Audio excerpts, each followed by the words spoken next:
मेरा नाम प्रमिला गुप्ता है और अभी मैं दिल्ली महिला आयोग में एज ए मेंबर काम कर रही हूँ।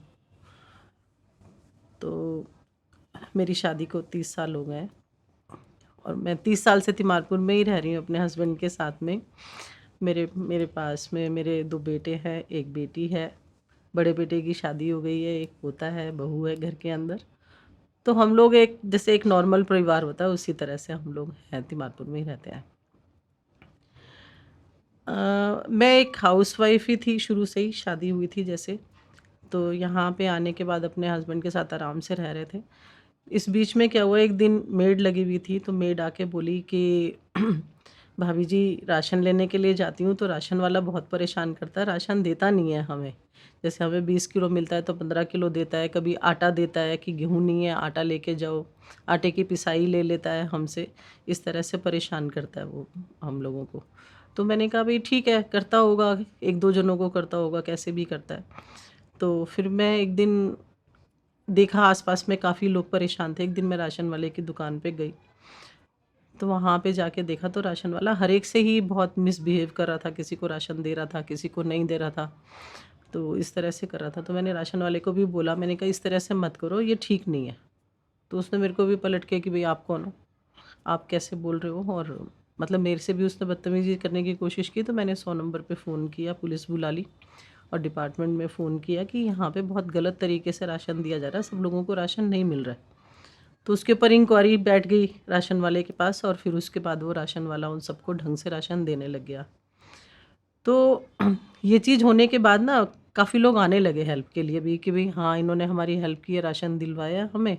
और भी छोटे-मोटे कुछ परेशानी हुई तो आ जाती थी, तो मैं कोशिश करती थी कि सबकी हेल्प कर सकूँ। बस इसी तरह से शौक हो गया काम करवाने का लोगों को।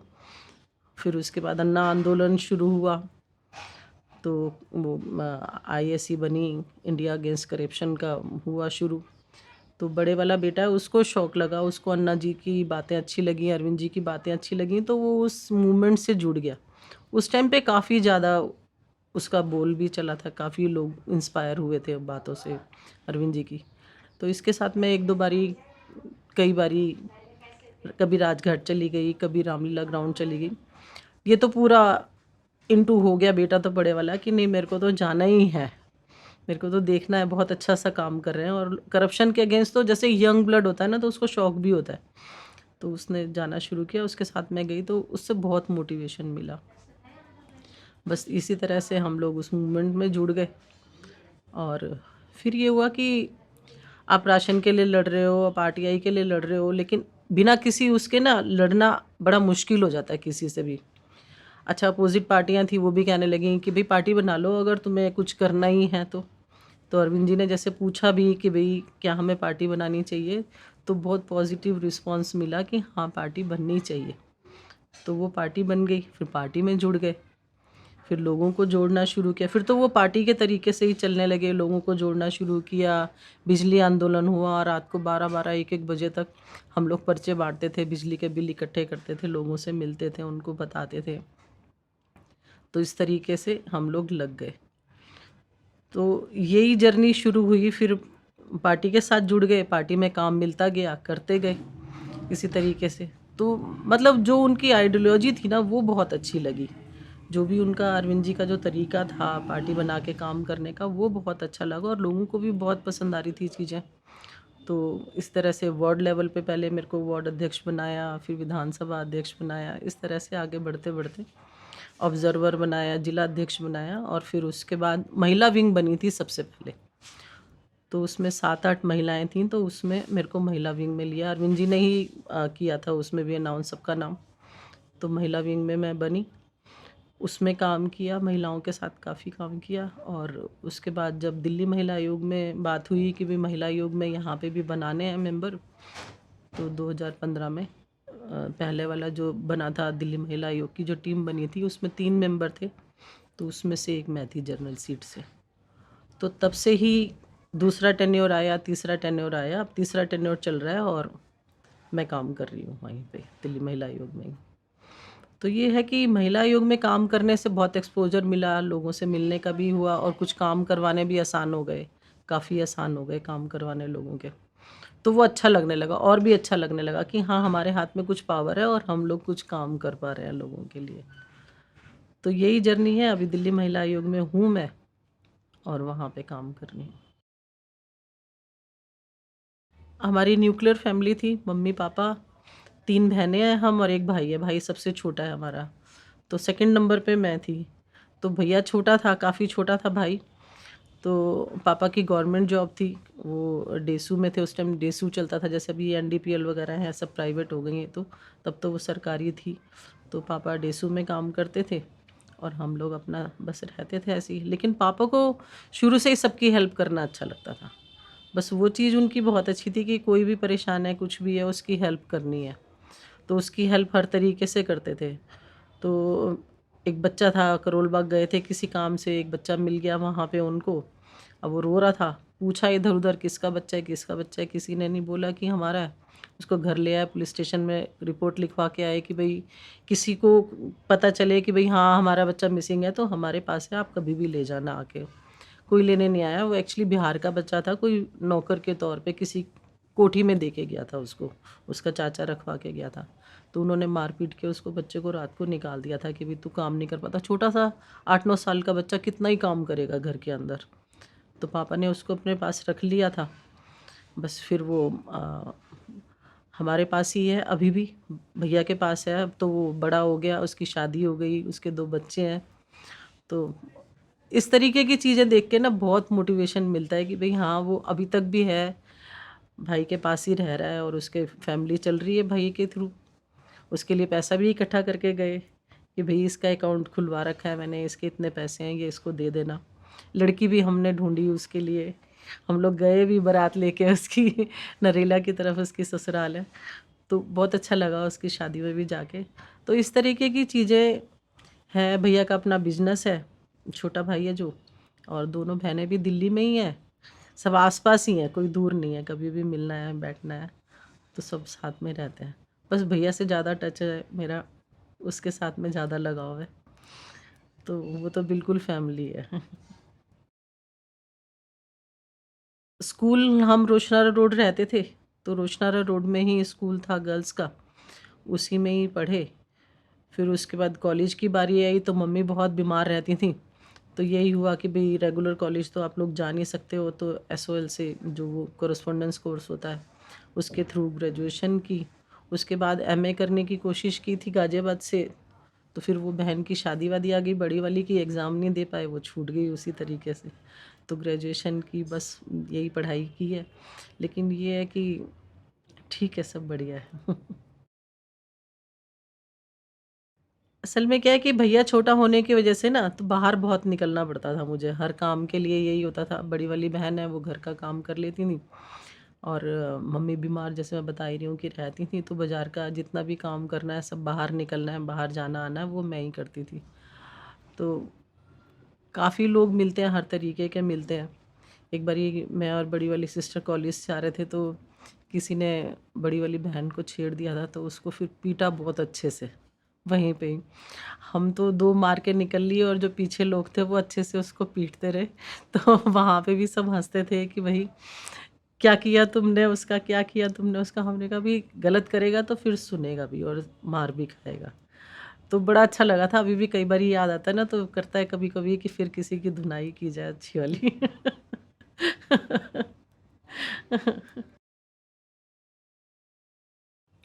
महिला आयोग में बहुत सारे काम होते हैं महिलाओं के लिए, बच्चों के लिए, महिलाओं के लिए।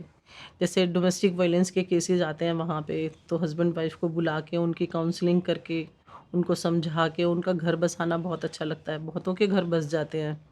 छोटे बच्चों के रेप के केसेस आते हैं, उसके अंदर हमारी टीम बनी हुई है, सीआईसी है, आरसीसी है, सीआईसी वाली काउंसलिंग करती हैं। हर कोर्ट में एक लॉयर मिलता है उनको, उनके साथ काम करते हैं।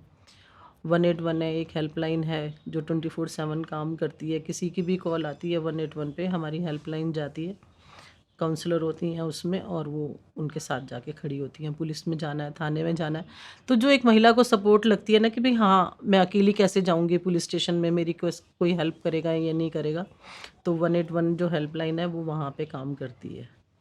कई बारी क्या होता है, हमारे पास ऐसे भी केस आते हैं, कई लड़कियां घर से भाग के आ जाती हैं, माँ बाप को छोड़ के आ जाती हैं, लड़ाई झगड़ा चल रहा है, नहीं रहना है उनके साथ में, तो वो आती हैं, उनको बुलाते हैं, उनके पेरेंट्स को बुलाते हैं, उनकी काउंसलिंग करके, उनको समझा के उनको उनके घर वापस भेजना। तो माँ बाप भी इतने खुश हो जाते हैं। अभी कल परसों ही एक केस आया था, वो लड़की जुलाई से मिसिंग थी अपने घर से, चली आई थी, माँ बाप पढ़ने नहीं दे रहे थे या कुछ होगा उनका, तो वो लड़की परसों आई थी हमारे पास, तो वहाँ पे आके कहने लगी मुझे अपने पेरेंट्स के पास नहीं जाना है, और पेरेंट्स बहुत दबाव डाल रहे हैं बुलाने के लिए। तो उनके पेरेंट्स को बुलाया, यहाँ पे महिला आयोग में बुलाया था, कल सैटरडे फ्राइडे को बुलाया था उनको। तो बुला के उनसे बातचीत की, लड़की से बातचीत की, तो वो लड़की बोली मैं जॉब कर रही हूँ दिल्ली में, और माँ बाप ने हैबियस कॉर्पस की भी रिट डाल रखी थी उसके लिए। पुलिस वाले भी आ गए चंडीगढ़ से कि जी लड़की हमें लेके जानी है साथ में, तो उनसे भी मिलवाया उसको। अब वो लड़की दिल्ली में ही जॉब कर रही है, पेरेंट्स टच में है, कहने लगे ठीक है, हमें ये तो पता चल गया कि हमारी लड़की ज़िंदा भी है। जुलाई से लड़की निकली हुई है, अगस्त का महीना पूरा निकल गया और कोई खबर नहीं है, सितंबर भी आधे से ज़्यादा निकल गया। तो कम से कम उन्होंने यही थैंक्स किया कि भाई दिल्ली महिला आयोग के थ्रू हमें हमारी बेटी का तो पता चल गया कि कहाँ पे है। तो बहुत सारे काम इसी तरीके के करते हैं महिला आयोग में, यही है काम। अभी यहीं अपने घर का ही बता देती हूँ। यहाँ कई बारी ना सुबह काफ़ी लोग आके बैठ जाते हैं, तो एक बूढ़े बाबा जी थे, तो वो रोज़ सुबह आके बैठ वो जैसे मैं चली जाती थी ऑफिस, तो पीछे से आते थे कई बारी। तो मेरी बेटी है, वो क्या करती थी, उसको बेटी पैसे नहीं है, पैसे दे दे, पैसे दे दे करती थी, करते थे वो बाबा जी, वो उसको पैसे दे देती थी, अपना आए और चले गए। तो जब 3-4 बारी हो गए, एक दिन मेरे सामने आए वो, तो वो कहने लगे बिटिया को बुलाओ, बिटिया को बुलाओ। मैंने कहा आप काम तो बताओ कि क्या काम है आपको, मैं कर दूंगी आपका काम, बिटिया क्या करेगी। तो कहने लगे कि नहीं आप उन्हीं को बुलाओ। फिर मैंने अपनी बेटी से पूछा, मैंने कहा तुमने क्या किया, क्या किस लिए आते हैं बाबा जी। कहने लगी मम्मी इनके घर पे कोई इनको खाना पाना नहीं, पानी वानी नहीं देता, बेटे नहीं पूछते हैं, तो मैंने इनको पैसे दे देती हूँ और ये चले जाते हैं पैसे लेके। तो मैंने कहा ये तो बहुत गलत आदत डाल दी तुमने इनको, इस तरह से नहीं करना चाहिए। मैंने कहा भाई बाबा जी आप बाहर ढाबा है वहाँ पे खाना खा लो। तो कहने लगे नहीं नहीं आप पैसे दे दो। तो फिर मैंने फिर अपनी हेल्पलाइन बुलाई और उनको ना शेल्टर होम में रखवा दिया। मैंने कहा आपको रोज़ रोज़ किसी के घर नहीं मांगने जाना पड़ेगा, आप शेल्टर होम में रहो आराम से।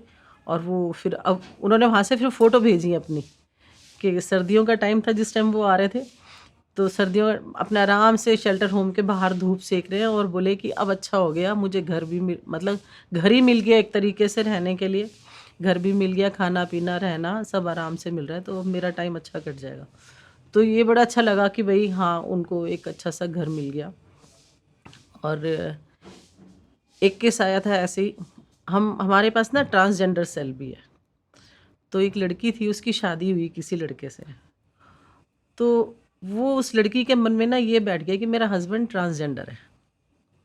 वो कहने लगी कि उसकी मम्मी ने भी उसको बोला कि हाँ ट्रांसजेंडर है, छोड़ दे, इकलौता लड़का था वो।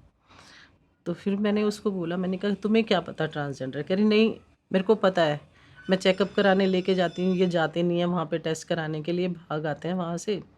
तो मैंने कहा कोई बात नहीं, तुम एक बारी अपने हस्बैंड को बुला के लाओ, मैं मिलती हूँ, मैं पूछती हूँ कि क्यों नहीं जाते चेकअप कराने। तो उसकी मम्मी ना आके मेरे से लड़ने लगी कि भाई आप क्यों बुला रही हो उसको, लड़के को, और हमें तो भेजना ही नहीं है, अपनी लड़की को यहीं रखना अपने पास। मैंने कहा कोई बात नहीं, आप मत मिलना, मैं मिलती हूँ उससे, मैं बात करती हूँ लड़के से क्या परेशानी है। फिर मैं लड़के से मिली, तो वो लड़का स्कूल की वैन चलाता था, नॉर्मल लड़का था। वो कहने लगा पता नहीं इसके मन में ना कहाँ से बहम बैठ गया कि भाई ऐसा कुछ है। तो मैंने उसकी मम्मी को बोला, मैंने कहा आप ना इसको इसके ससुराल भेजो, जाने दो, हमारे कहने से जाने दो, कुछ दिन रहे तो सही।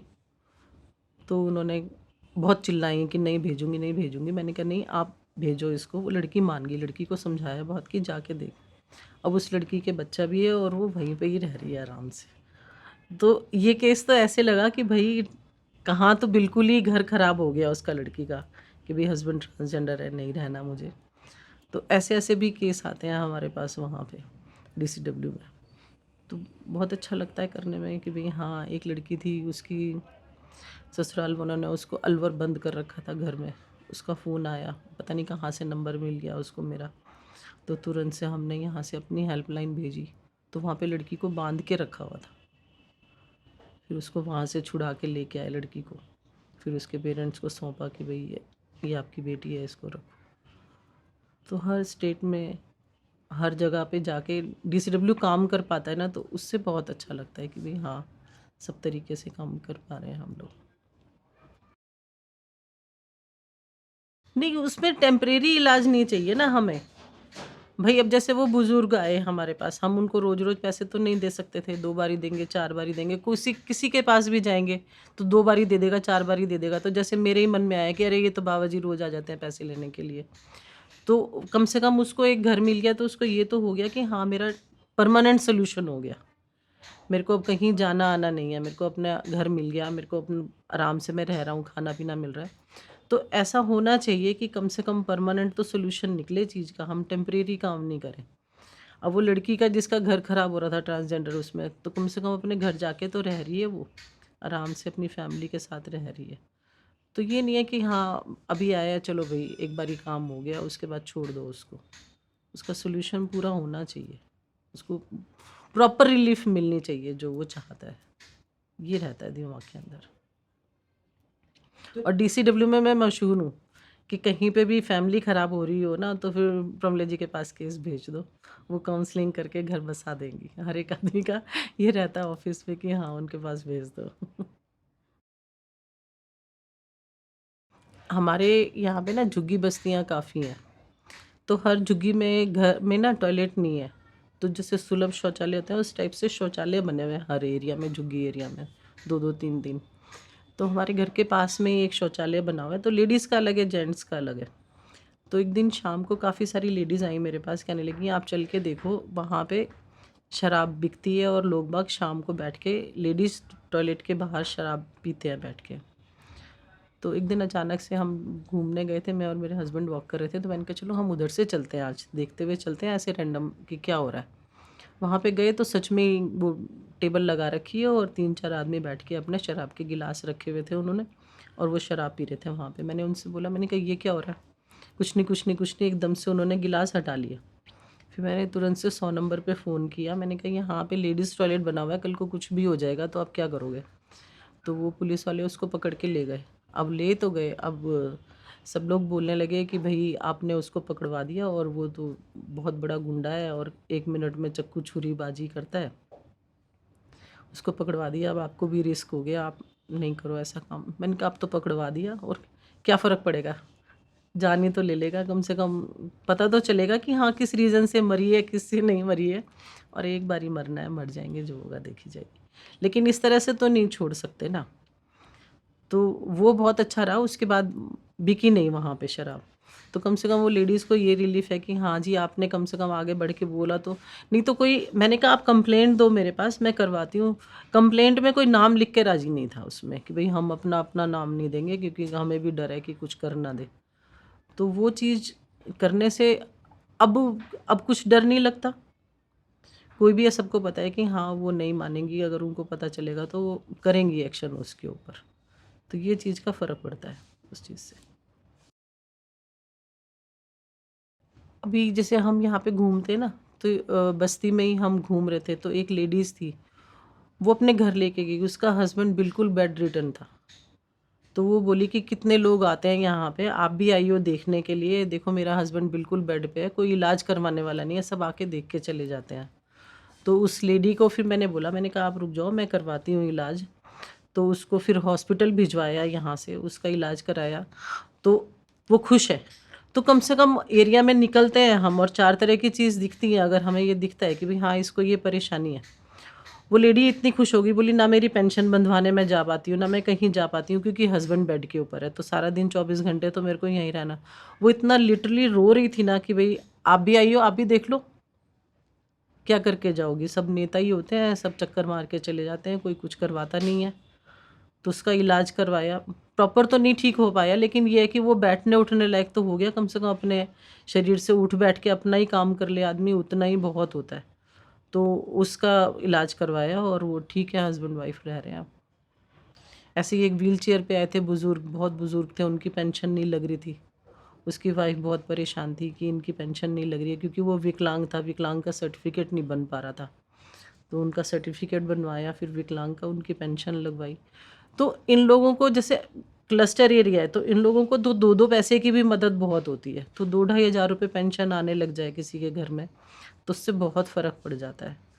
तो इस तरीके से ही अगर मैं निकलती हूँ और मेरे हाथ में कुछ होता है, मुझे लगता है कि मैं हेल्प कर सकती हूँ, तो मैं ज़रूर कोशिश करती हूँ, और वही चीज़ें आगे काम करने के लिए मोटिवेट करती हैं। अगर हम एक का भी कुछ करवा पाते हैं ना, तो ये लगता है कि हाँ, एक का करा सकते हैं तो औरों का भी करवा ही सकते हैं कुछ भी काम। मैं आपको बताऊँ कि मतलब मैं सारा दिन ऑफ़िस में काम करके आती हूँ ना, और रात को भी आके मुझे कोई बोले ना कि अभी पूरी रात तुझे फिर काम करना है लोगों के लिए, तो मेरे अंदर इतनी एनर्जी होती है कि मैं लोगों के साथ फिर जाके पूरी रात भी काम कर सकती हूँ। इतना ज़्यादा मेरे को ये रहता है कि नहीं, मेरे को काम कराना है, लोगों का काम कर, और अपने आप से जब आदमी अपने मन से खुश होके काम करता है ना, तभी वो कर पाता है। किसी की भी हेल्प करने के लिए आप जा रहे हो, कोई आया है तो भई अब आ गए, रात को आ गए, अब जाना पड़ेगा। आप ये समझो कि जब मैं मेंबर यहाँ डीसीडब्ल्यू में हुई, तो मेरे पास 181 हेल्पलाइन थी। तो पूरी रात फ़ोन बज जाते थे कई बारी, या सीआईसी थी तो वो बच्चों के रेप के केसेस होते थे, तो आधी रात को भी मैम क्या करना है?